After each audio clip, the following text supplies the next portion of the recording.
শুভ সন্ধ্যা। কবিতায় নাসিমা চ্যানেলে আপনাদেরকে স্বাগত। সকলে কেমন আছেন?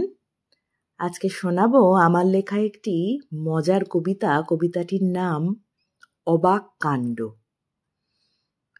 ছাদের ওপর দাঁড়িয়ে আছি আকাশপানে চেয়ে, রামধনুতে গাছের পাতা বেবাক গেছে ছেয়ে, আকশিনীতে নিচের তলায় তক্ষুনি যাই ছুটে, রামধনুটা রং ছড়িয়ে দিব্যি আছে ফুটে। অপেক্ষা না, আকশিটাকে আঁকড়ে ধরে নিয়ে বাড়িয়ে দিলাম গাছের পানে চিলে কোঠা দিয়ে। আকশি দিয়ে জড়িয়ে ধরে টেনে নিলাম কাছে। এর চেয়ে বড় আনন্দ কি আর কিছুতে আছে? তারপর তো শোলার বাক্সে ঢাকনা দিয়ে রাখি। ভাবতে থাকি আদর যত্নে ত্রুটি হলো নাকি।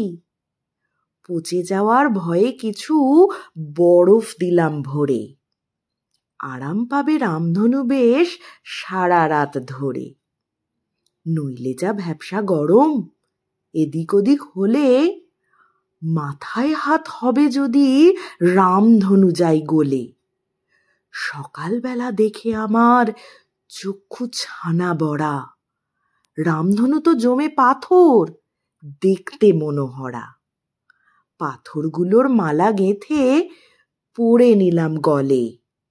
একেই বোধহয় সহজ কথায় অবাক কাণ্ড বলে। ধন্যবাদ। ভালো লাগলে লাইক, শেয়ার ও সাবস্ক্রাইব করবেন।